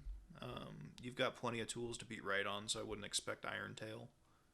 And the only other viable option you see is like Workup or Substitute, both of which are pretty poor in most matchups. We've been seeing a ton of Black Sludge Skuntank, and I just want to let everyone know that's not okay. Your Skuntank should be running Shukaberry, not Black Sludge. And we can't keep letting them get away with it. So run more Rhydon and destroy all the Skuntanks for me, boys. Thanks. Yes. But yeah, this is just a clear game of matchup issue, honestly. And this is something that happens a lot in Oraz. It's kind of the best and worst thing about the tier is that you can go for fishes. You can use any... Like, I say this about Oraz a lot. You can make anything work on a team. You have enough tools. You have enough like roll compression and splashability along Mons that you can pretty much use anything and find success. But you will have bad matchups. It's definitely not a meta game where there are any sorts of teams that have no bad matchups. You're going to lose to something. It's inevitable. I wonder if this was trying to like catch stall because Lax brought it in SM last week. I wonder if it was one of those type like, oh, let me load up Specs Auroras and try to do something with that. Or So two things know. with that. One, I don't think I've ever seen Lax use Auraz stall. And then two, Specs Auroras isn't even that great into it because like Articuno kind of sits on you. is And it not just throw on Ancient Power? No? well, you can run Ancient Power, but then you have to click Ancient Power. And if you click Ancient Power and they went Audino as a mid ground, like you lose all your progress. So it's uphill. see. It's not as easy as it looks on paper. But that's how it is with Auraz stall versus most things. It's like, but what if they go Audino first? And it's like they go Audino first for that reason. Yeah. Any of the SV games so far any good? Freeze Eye Dr. Blow, of course. We got to get to that one at some point. Oh, we want to spoil it? This one's funny. You want to do it right now? Yeah, yeah, sure. Yeah, let's do it right now. Yeah, so I kind of just wanted a CT offense, HO, which is why I have a Clef Key. I have a Bonnet, Terra Fire, so you beat Sun, and you don't really get fished by rain with Bro plus Bonnet. And you even have 2-wave keys that get spikes up just as insurance versus everything. All right, you got to let me know what That was are the really other just two the moves thought on process. keys. I think you see. Do you see all of them this game? It's Magnet Rise, Foul Play, Spikes, T-Wave. Yeah. Memorize foul You see play. 3 of them, Gotcha. I think. Or, oh, maybe Foul Play didn't come out. So you Magnet Rise straight. Yeah, I up had no idea knockoff. what this. That's unfortunate. Yeah, I thought about hard spiking, but I was like, I'd rather just Magnet Rise and then spike because I don't really lose much. Right. Well, it's also tough to like put yourself in their shoes because like Freeze Eye is an aggressive player as is, so like even if he doesn't know you have Magnet Rise, there's a good chance he clicks Knock at a good clip there too. So it's harder for you to play than it is him, I think. Yeah. But like principally speaking, I see no hazard removal. I'm stacking spikes. Yeah, so I just get 3 spikes up. I don't die from EP at that range. Saving the T And then I wave can too. preserve it. Love it. I should have went High Flosion here. Initially, you mean? It was like even if EP came out. Yeah. Yeah, I it's wanted a it little in more without telegraph what you're trying to do. The fail second up. turn, yeah, for sure. Yeah. And then I just didn't want drag coming in because my Clef was pretty much dead. And then this is a good play by Freeze Eye. And then I probably should have just killed it. Yeah. Well, it's a instead good of play. It's a good sacking, play to get but I the- mean, I still the get cricket rocks. regardless, you know. Are you Scarf Hive? Yeah. No, it's just boots. Okay, Because I have no removal. It's just like makeshift with Espeon. gotcha.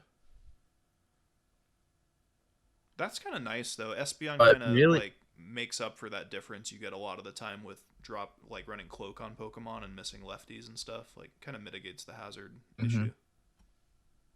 I probably should have plumed the Crook. Even if it was Scarf, like, Typhlosion was just going to get sacked anyways. Like, it wasn't doing anything. And at least Keys keeps T-Wave, which Yeah. kind of hurts me. I think you're on. So does something that with turn right Plume there, losing too, because even if he goes Dragalge there instead of Crook as a mid ground, like he's not doing it clearly as we see because there's a ton of hazards on the field. But even burning that makes Infernal Parade better value later. So I do kind of Yeah. like Plume on that turn.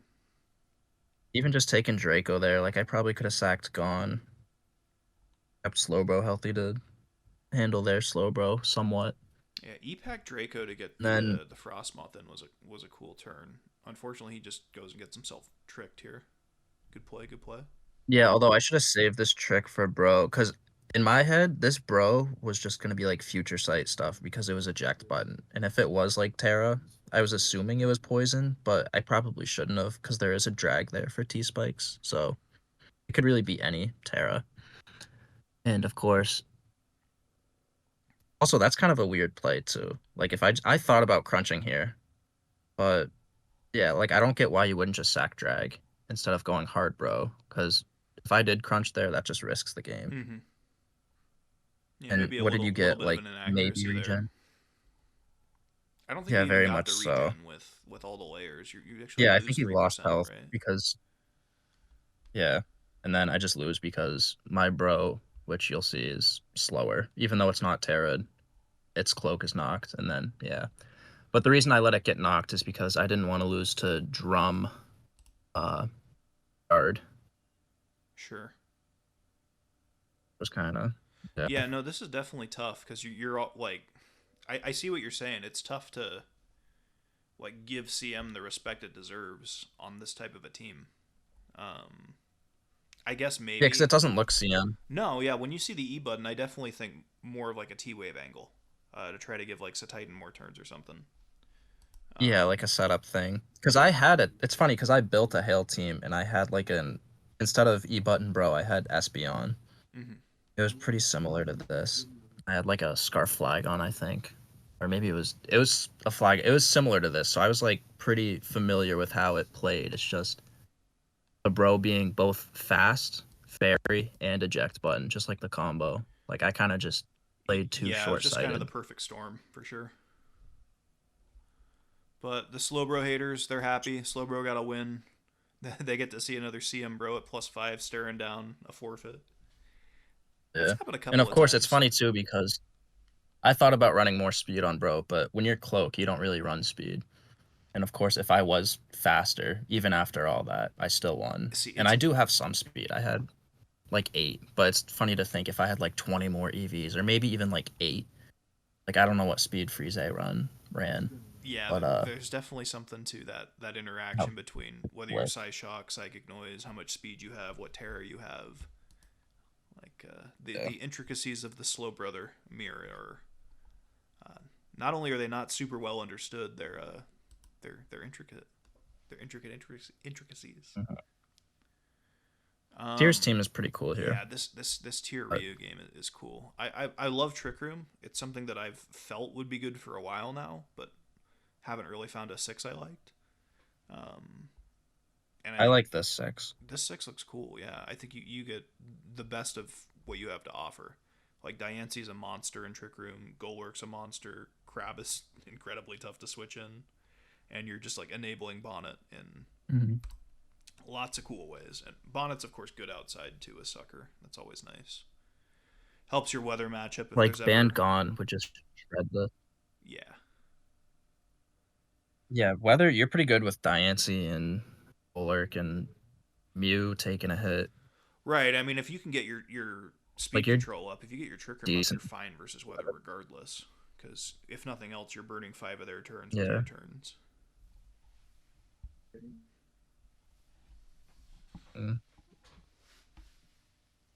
And this just goes through everything. This Golurk. Sure, it kills through Intimidate, which is Yeah, that's hilarious.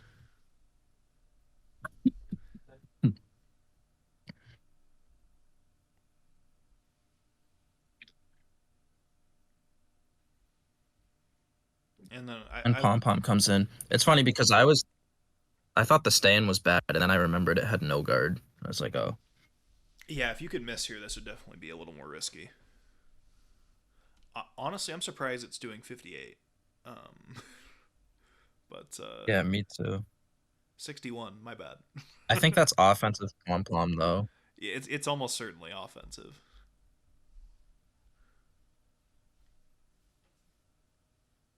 I'm a little surprised that Diancie lives here.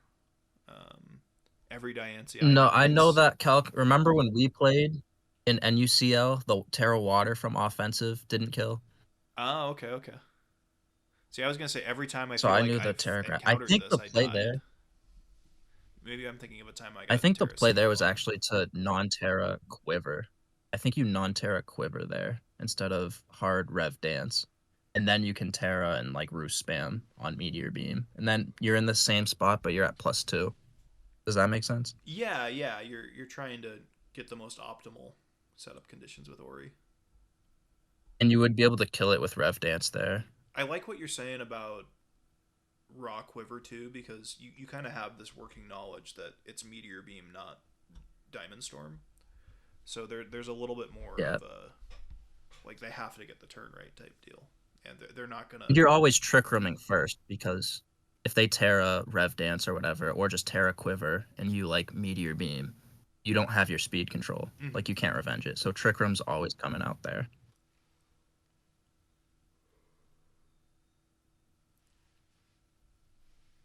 And then maybe you can like air/flinch Reuni and win. But yeah, this game's pretty much over at this point. Yeah, there's not a lot to be done with just 2 mons left and a plethora of Trick Room users. Ooh, you're Yeah. getting a little salty here with the no GG. Mm. Any other games from this week that have been good? I mean, everyone Johns. I don't think any other game has really been played. Artie Kush. There's a couple. Oh, this was the. Oh, that's from last week's. Oh, this I is think you're on the last wrong week? tab. I must be. Or is it last week's? Yeah, it is, because Artie played Skyview this week. I thought so. So we see a recycle. I don't know if Artrix built this or not. This is a Danny team, isn't it? That's the Danny team. Yeah.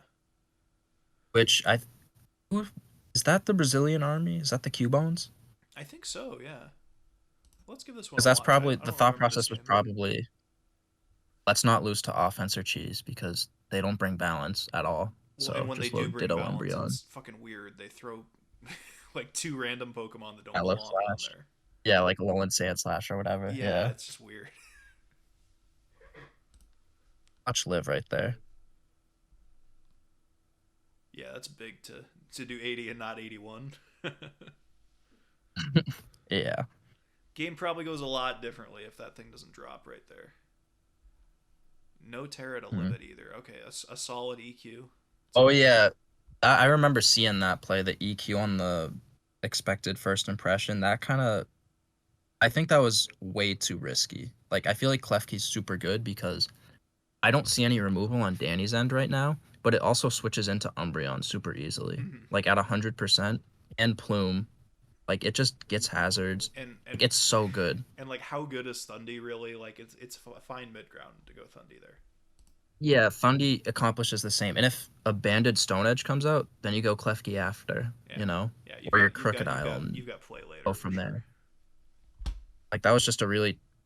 It's one of those aggressive reads that, like, if you pull it off, it looks good, but you see there, like, the risk versus reward, it's just not there. Yeah, well, And I think, it's also like, one of those Skyview's- where, like, if you put yourself in Skyview's shoes as Artrix, you're like, okay, he's going to try something here. I'm going to punish. Like, it's a very clear risk-free Earthquake. Like, because the Mew's not staying in. It's just not happening. Yeah. I don't know. You're in the driver's seat there. And, like, EQ is obviously And I kind of just... a really good punish when they do end up going Klefki. SD into foul Especially play with is Rotom really bad. dead, you could argue that was, like, the best tool they had still. Mm-hmm.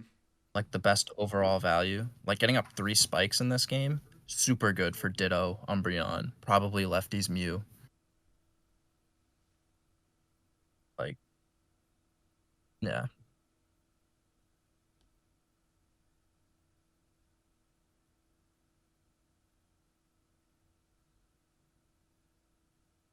Focus Blast. This is an ambitious Thunderous set. Let's just leave it at that. Volt Switch Focus Blast. I don't really know. It's got Terra Blast too, apparently. Yeah. Oh yeah, and the other thing is, I remember watching this. He kept Skyview's kept Focus Blasting there. I think expecting a random Flygon, Terra Steel, Banded Dragonclaw there. It's like, just click Terra Blast. Don't risk the miss. Right. And then, yeah. I don't know. I think This this Mew's always Mew. the one getting the Terra. I think you should always SD there too. But I don't think that made a difference. No, you're draining kissing most of it back anyways. Yeah. Oh, and I remember, can you guess what Terra this Mew is? Or no? On Skyview's end? Oh, I can't now. I would not have foresawn that and gone for Earth. I would never have Terra poisoned into the Mew anyways, but I don't know. Yeah. It was clearly to catch D-Kiss, but Yeah. yeah, this was Even good. then you're lost. I think Skyview's had this game Yeah. pretty easily, and then just kind of gave it away. Yeah, you give away your progress anymore. You lose a little bit of counterplay to this Mew in the end game not having the potential T-Wave. Yeah, it's easy to go wrong with those sorts of aggressive, like, they're definitely doing this here. Let me take advantage of it type plays early. And the thing is, you could still take advantage of first impression by switching out. It's just don't go into your clef key there. Right. Don't Like, go into the thing understand that what they your can assets are OHKO gonna if they do. click the button. Yeah. Again, just another, not necessarily like an obvious mistake, but a mistake nonetheless, you know? Well, I think it's obvious. Oh, dude. I'm going to agree to disagree with you on this one. Let's see. Did we talk about Gondra Lax from this week? That's a cool Orez matchup. Isn't that what you just We watched? did. Yeah. Yeah, I'm crazy, dude. I don't know. Any other thoughts for week 4? Any highlight games you want to see? Let's just run through and see these. I'm excited about Tooth or Kiyo. I'm excited to see this Kiyo guy fuck up the dentist. Should be a good one. I don't know, Yeah. Kiyo. I think you've got a couple too many cavities for this week. Dude, I promise I will not disappoint. Are you sure? So there's gonna bring the right fish as always. Other Also, matches look at in the our Q bones being series, off-centered. like these 3 matches in our series, I'm like all of our series. I'm actually really excited for. Viv's Diances looks very cool on paper. I'm excited to see Dread Haryana. See how that goes. Dread had a very They've already convincing played win. They played? They've played 6 games before the weekend. Oh That's yeah, kinda it's crazy. insane, dude. The series is almost decided. That's peak. Cubone's Talonflames. Ninja Stress should be good. As long as Ninja doesn't bring, ZU Mons again, it should be okay. I think Stresh is just. Here's what's gonna happen. Stresh doesn't want to build, so he's gonna use the tier Trick Room. Ninja's gonna bring some ungodly team, some weird balance or HO, and just lose. I could see it. After the 2 DPP sets we watched already, I think a Plague Doc Monai is going to be a fun one to watch. Yeah. It's always fun to watch Coots and Oraz, no matter what. So I'm looking forward to that one. Stories Wadley's a highlight, obviously. FC Franklin's good too. They're not necessarily, They're not like Eddie Mainers, mains, but I guess. yeah, that's still 2 good players, and on 2 relevant teams, it should be a very good matchup. Otashi, Evie. Pretty good. IMSC. Yeah. Lots of good ones. Mm-hmm. Even this DPP game looks good. Black White also looks good. Cielo and Yeah. Oath. Po Fiend. Mhm. All these games on paper look fun. This is a great series to watch too. Mhm. I don't think there's a bad game in this set actually, so that'll be fun to watch. No, except the Freeze on I won. tours. Except for that Freeze I won. Yeah. Come on, go up a set. Anybody you want to If there was call a out good that you're game. sure is going to lose or bring some dog ass this week? Oh, I love calling out losers. Wait a minute, hold up. What are the odds on a turn bringing Comfy this week after losing with it last? Honestly, He turns pulling up Eternally with said that mega his goal bombs, this though. tour is for Comfy to have a sub 40% win rate. So I think since he's already contributed to that, he'll not bring it again. Yeah, sure. I mean, why mess it Mm. up, I mean, he's already got his 1 contributed loss. I'm unsure he wants to add another unless it's by beating Ishtar. You know what? I'll say it. Pokeslice gets wumped by Alpha Rabbit. Oh no. Yeah. Pokeslice is Alpha bringing Rabbit. teams built from when SS was current gen, but then changing one set and calling it a new team. He will be destroyed. Then he calls out everyone for their lack of, current building. Yeah, I can't lie. That shit was really funny. Like, bro, you're not building anything new. Shut up. Slice Go and I build both something do with this, something dude. fun. Slice and I have the most opinionated takes on building, and then it's just like, where are your teams? It's like, well, we don't want to talk about that, man. I Yeah. love Slice, but his SS takes are some of the most like milk toast and at times a little, I don't want to say tone deaf because that's not at all the right word, but kind of like pop meat kettle moments. Like you are the guy that does not build the new teams and keeps reusing the same shit you've been using. Come on, Slice. Use Okay, some damn here would be Duraludon. I guarantee I would have 2. I have one hot take kinda, and then one obvious one. All right, what's the QZ lock and of the Oras. week? QZ and Oras. I don't know who Chimer Cat is, but I think that's pretty, Well, they joined March 4th, so Hey, that's my birthday. That's my Dude, they birthday. may not have been alive when Black White was current gen. So yeah, that would be my favorite for lock of the week. And then there was a go up a game or a set, or was it two? Hold on, where is it? Oh yeah, Danny versus Fish. I think Danny has the. I don't like how Fish has been playing this tour. I'll be honest. Even though Fish's record's good, like his lines just haven't been optimal. You know. Yeah, no, there's something to that. They've definitely been reflective of their play in the team chat. I'll say that. And I think Danny's also just super good. Like he knows what he's doing, except week 1 versus GXE, in which case he does not know what he's doing. I don't know. My predict for this matchup is that Danny goes for a Fish, nothing bites, and Fish wins. No pun intended. I mean, I didn't even realize we were getting into that until I said Fish for the third time in the sentence. But yeah, Danny's gonna stick his pole in the water, nothing biting, gonna get snuck up on by a bear from behind. So Nice. that's my predict for that game. Now I've actually got to make sure I help prep for that series so that my prediction comes true. Nice. Anything else to say for the good of the order, gentlemen? Oh. No, this is way too long. Wrap it up.